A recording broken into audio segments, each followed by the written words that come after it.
अस्सलाम वालेकुम दोस्तों, मैं हूं अहमद नवाज और आप देख रहे हैं क्रिकेट ओपिनियन विद अहमद। दोस्तों, आज की वीडियो में हम बात करेंगे, पाकिस्तान क्रिकेट बोर्ड ने दो बड़े फैसले लिए हैं और एक तो सबसे बड़ा जो फैसला और डिसीजन लिया गया है, तारीखी किस्म का फैसला लिया गया है। हारिस रऊफ का सेंट्रल कॉन्ट्रैक्ट जो है वो टर्मिनेट कर दिया गया है और दूसरा डिसीजन जो लिया पीसीबी ने, मोहम्मद हफीज को डायरेक्टरशिप पीसीबी से हटा दिया गया है।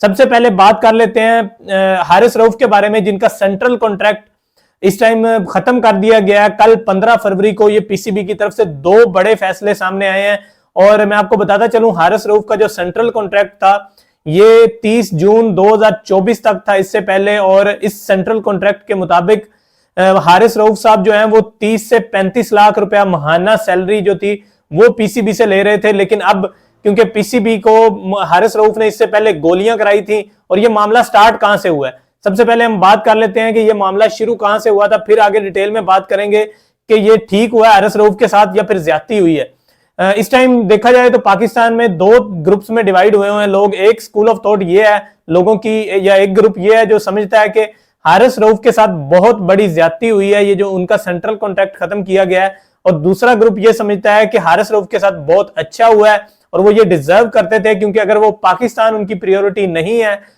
तो फिर उनके पास कोई सेंट्रल कॉन्ट्रैक्ट भी नहीं होना चाहिए।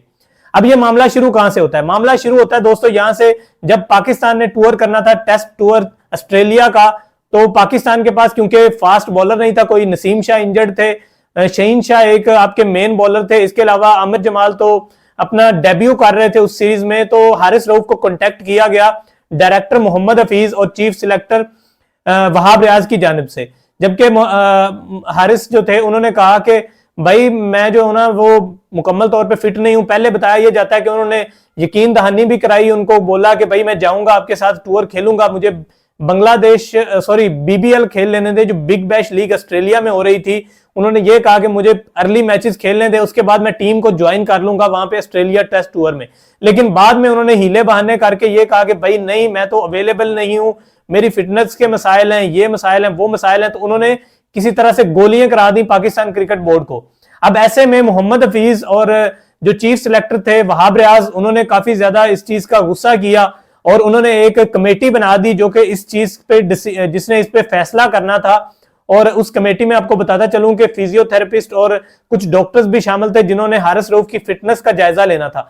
अब उस कमेटी ने अपना फैसला तो तभी सुना दिया था और उन्होंने बता दिया था चीफ सिलेक्टर को कि भाई हारिस रऊफ की फिटनेस के कोई मसाइल नहीं है, हारिस रऊफ टोटली तौर पे फिट हैं, क्योंकि वो बिग बैश लीग इस टाइम खेल रहे हैं, तो कोई किसी किस्म का उनको फिटनेस का मसला नहीं है। तो इन शॉर्ट अगर हम बताएं तो ये कि हारिस रऊफ ने जानबूझ के जो था ना बिग बैश लीग से पैसे लेने की वजह से, क्योंकि उनका 1.5 करोड़ का 2 करोड़ का बताया जाता है कॉन्ट्रैक्ट था, जिसकी वजह से उन्होंने टेस्ट टूर जो था ऑस्ट्रेलिया का वो मिस कर दिया। अब ऐसे में पाकिस्तान की जितनी भी मैनेजमेंट कमेटी थी, या टीम डायरेक्टर मोहम्मद हफीज हो या चीफ सिलेक्टर वहाब रियाज, वो बड़े नाखुश थे और बहुत गुस्सा था उनको हारिस रऊफ पे, क्योंकि पाकिस्तान के पास कोई बॉलर नहीं था।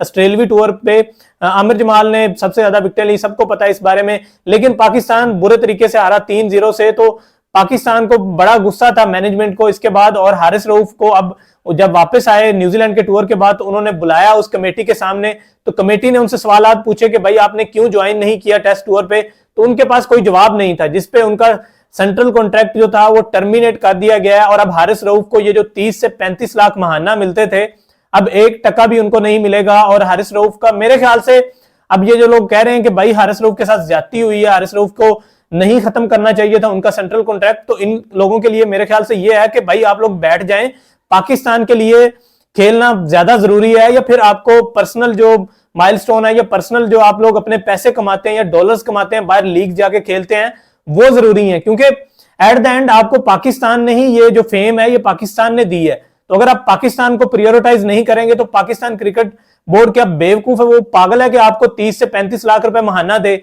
अगले ये 3-4 महीने में 2-3 पाकिस्तान के टूर है, यानी आयरलैंड का टूर है, एक नेदरलैंड का, फिर न्यूजीलैंड ने पाकिस्तान आना है T20 5 मैचेस खेलने। तो मेरे ख्याल से हारिस रऊफ के साथ बहुत अच्छा किया है और ये हिस्टोरिक किस्म का, एक तारीखी किस्म का डिसीजन लिया गया है और ये मिसाल बना दिया गया हारिस रऊफ को, क्योंकि जो बाकी प्लेयर्स हैं या बाकी बॉलर्स या बैटर्स हैं उनके लिए भी अब ये एक सबक होगा कि वो अगर पाकिस्तान क्रिकेट बोर्ड के साथ इस तरह का मामला करेंगे तो उनके सेंट्रल कॉन्ट्रैक्ट्स जो होंगे वो आगे टर्मिनेट कर दिए जाएंगे। और ये मेरे ख्याल से एक पाकिस्तान क्रिकेट बेहतरी की तरफ जाएगी अगर ये फैसला लिया गया है। जो लोग ये समझते हैं कि हारिस रऊफ के साथ ज्यादती हुई है, उनको सबसे पहले ये देखना चाहिए कि दुनिया क्रिकेट में आप देखें जितने भी प्लेयर्स हैं वो सारे अपने मुल्क के लिए खेलते हैं, अपनी कंट्री के लिए खेलते हैं। यानी आपके सामने मिसाल मौजूद है वेस्ट इंडीज की टीम की। वेस्ट इंडीज के जितने भी प्लेयर्स थे वो लीग क्रिकेट खेलना शुरू हो गए थे एक टाइम पे, और 2023 का जो वर्ल्ड कप था उसकी वर्ल्ड कप में उनकी टीम क्वालिफाई भी नहीं कर पाई थी। और इसकी मेन जो रीजन थी वो ये थी कि उनके जितने भी प्लेयर्स थे वो लीग क्रिकेट की तरफ उनका फोकस था। अब मोहम्मद हफीज के साथ आपको लाख इख्तलाफात हों, लेकिन एक काम अच्छा वो जरूर कर गए हैं कि हारिस रऊफ का जो सेंट्रल कॉन्ट्रैक्ट है वो उन्होंने टर्मिनेट कराया, और उनका बड़ा हाथ है इसमें। और मेरे ख्याल से ये एक दुरुस्त फैसला है, वो इसलिए भी कि आने वाले जो यंगस्टर होंगे, आजम खान हो, मोहम्मद हारिस हो, या जितने भी साइम अयूब लोग खेल रहे हैं, उनके लिए ये एक सबक आमोज बात होगी कि भाई अगर आपने पाकिस्तान के लिए खेलना है तो फिर आपको जो एनओसी पीसीबी आपको देगी वो वाली लीग क्रिकेट आप खेलोगे। जो पीसीबी नहीं कहेगी खेलने का वो आप नहीं खेलोगे। और मुझे समझ नहीं आती यार कि अगर आपको पीसीबी 30 से 35 लाख रुपए महाना दे रही है तो किस चीज की कमी है आपको। यानी हारिस रऊफ की अगर मैं आपको बताऊं ये 6 महीने में उनकी सैलरी को 1.5-2 करोड़ बन जानी थी, यही 1.5-2 करोड़ उनको बिग बैश लीग में मिला था। तो मेरे ख्याल से तो ये उनके लिए घाटे का सौदा हुआ है हारिस रऊफ के लिए, लेकिन मेरे ख्याल से उनके लिए ये अपने लिए भी बेहतर है, और आने वाले जो ये पाकिस्तान के फ्यूचर स्टार्स हैं उनके लिए भी एक ये सबक जो है पीसीबी ने बना दिया। अभी तक की वीडियो से इतना ही जी। अगर आप लोगों को वीडियो पसंद आई है तो वीडियो को लाइक कर सकते हैं, आप चैनल को भी सब्सक्राइब कर सकते हैं, क्योंकि क्रिकेट से जुड़ी तमाम अपडेट्स आपको मिलेंगी लम्हा बलम्हा क्रिकेट ओपिनियन विद अहमद पे। और कल से दोस्तों पीएसएल भी स्टार्ट हो रहा है। कल पहला मैच खेला जाएगा लाहौर कलंदर वर्सेस इस्लामाबाद यूनाइटेड। कल 8 बजे पाकिस्तानी वक्त के मुताबिक शाम 8 बजे मैच शुरू होगा कजाफी स्टेडियम लाहौर में।